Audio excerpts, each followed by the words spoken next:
John Kobado. Thank you, Honorable Speaker, for giving me this opportunity also to contribute to this debate. Mr. Speaker, allow me to start by imagining why there was disruption before the President made the speech.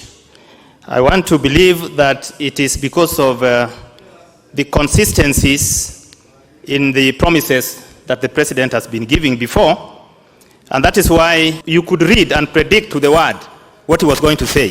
Mr. Speaker, Albert Einstein once defined insanity as doing the same thing over and over and over and expecting different results. Mr. Speaker, this is exactly what has been happening.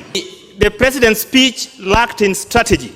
What Kenyans expected was what this government has achieved and what they are yet to achieve, and the strategies that are there for them to be able to achieve what has not been achieved. Honorable Speaker, what we saw, the only strategy that Jubilee has is the strategy of hope and hope.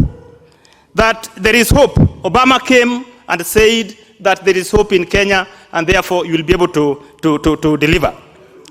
And that the Pope prayed for Kenya and therefore things will work out.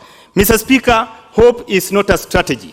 And Pope could also not be a strategy. I'm a Catholic myself, and I believe strongly in Catholic faith, Mr. Speaker. But God will never provide food on the table. We have to work as Kenyans, and this government must be able to work. Mr. Speaker,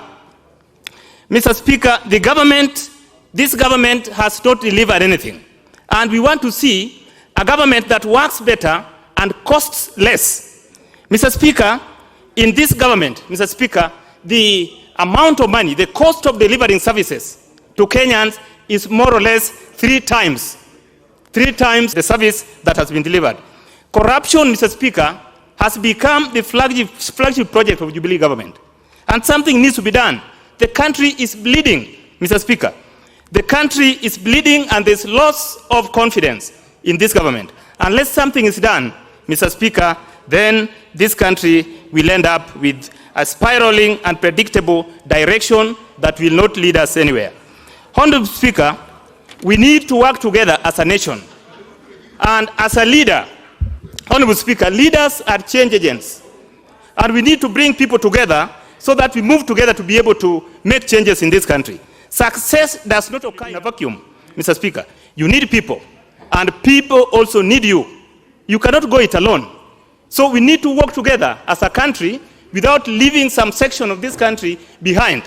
Because as the President is not the President of Jubilee government, he's the President of Kenya, Mr. Speaker. And therefore, as he works with people, Mr. Speaker, he will need people around him to be able to tell him what is going wrong. And that is the process of feedback. You cannot be able to make adjustments. You cannot be able to move in terms of performance if you don't have feedback. And feedback, Mr. Speaker, can come in many forms. Feedback can come in form of a constructive criticism. Feedback can come in form of picketing. Feedback can come in form of whistleblowing, so that you are told that this is not going right. And then you are able to adjust so that you get back to path. Honorable Speaker, we need really to tell the government that doing the right thing and doing something that is right are completely two different things. Mr. Speaker, as I conclude, Mr. Speaker, this was a speech which was full of nothing. This speech was full of nothing that is tangible.